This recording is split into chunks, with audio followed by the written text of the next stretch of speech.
নতুন বছরের প্রথম দিনে ওয়েলকাম জানাচ্ছি আমার নতুন ব্লগে। কে কোথা থেকে ভিডিওটি দেখছেন অবশ্যই জানাবেন। আশা করি সাথে থাকবেন, ভালো লাগবে। আজকের ব্লগে থাকবে 31st নাইট, সন্ধ্যা থেকে রাত অবধি আমরা কি করলাম। তো আমার দুই ছেলেকে জিজ্ঞেস করলাম, তোমরা কি খাবে, খিচুড়ি, বিরিয়ানি না তান্দুরি চিকেন? তো তারা তাদের মন থেকেই বলল যে তান্দুরি চিকেন, আর সাথে তাদেরকে ঘিয়ে ভাজা পরোটা বানিয়ে দিতে হবে।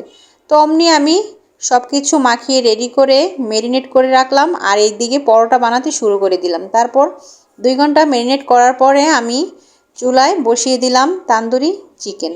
তো আস্তে আস্তে করে আমি সবগুলো চিকেন সুন্দর মতো ভেজে নিব আলহামদুলিল্লাহ। তো প্রায় আমার শেষের দিকে এই যে আমি টেবিলে সব কিছু গুছিয়ে তাদের সামনে পরিবেশন করে দিলাম। দেখুন আমার তান্দুরি চিকেনের কত সুন্দর কালার হয়েছে। আমি একটু মশলা বেশি করেছি কারণ পরোটা দিয়ে খেতে আমার কাছে অনেক ভালো লাগে। আর সাথে রয়েছে শসা, টমেটো, পেঁয়াজ। তো যার যেটা ভালো লাগে সেটা দিয়ে খেয়ে নিবে। তো বাচ্চাদের সান্ত্বনা মাত্র, কারণ বছরের শেষের দিন কতভাবেই না মানুষ দিনটাকে বিদায় দিচ্ছে। তো আমরা একটু ফ্যামিলি সবাইকে নিয়ে একটু ছোটোখাটো আয়োজন করলাম আর কি। রাতে ডিনারও হয়ে যাবে, আবার বাচ্চারাও সান্ত্বনা পেয়ে গেল, এই আর কি। এক ডিলে 2 পাখি মেরে ফেললাম। তো আমার সিরাজ সোনা কত সুন্দর করে খাচ্ছে, সামনে তার মোবাইল একটা থাকবেই, আর সে সুন্দর করে চিকেনগুলো খেয়ে নিচ্ছে শসা দিয়ে। সে আবার পরোটা খায় না, পরোটা খাবে না, সে শুধু চিকেন খাবে তার মন ভরে। এরা 2 ভাই চিকেন এত পছন্দ বলার বাহিরে, সারা দিন চিকেন খেতে পারে, সাথে ভাতের প্রয়োজন নেই। তারপরে সিরাত বাসার মধ্যে ছোটোখাটো পার্টি করে আমাদেরকে আনন্দ দিচ্ছে।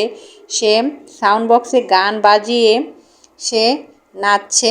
এই যে নাচতে নাচতে সে অনেক ক্লান্ত হয়ে গিয়েছে, তারপরও তার নাচা যেন শেষ হচ্ছে না।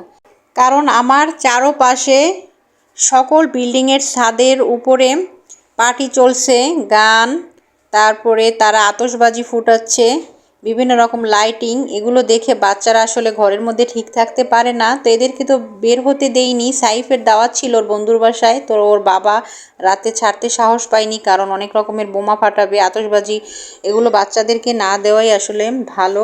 তাই যাতে বাহির হতে না চায় সেই জন্য ঘরে বসে একটু আনন্দ দিয়েছিলাম 2 ভাইকে। আমাদের বিল্ডিংয়ের সবাই মিলে আমরা অনেকক্ষণ সব কিছু এনজয় করার পরে চলে এসেছি, কারণ প্রচণ্ড ঠান্ডা বাতাস ছিল, শীত লাগছিল।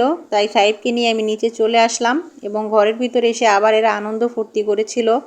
তো এই ছিল আমার আজকের ব্লগ। কেমন লেগেছে অবশ্যই জানাবেন, আর এতক্ষণ সাথে থাকার জন্য অসংখ্য ধন্যবাদ। আপনাদের জন্য দোয়া করি বছরের প্রথম দিন থেকে একদম শেষ অবধি ভালো থাকবেন, সুস্থ থাকবেন। আল্লাহ হাফিজ, নিরাপদে থাকবেন। আসসালামু আলাইকুম।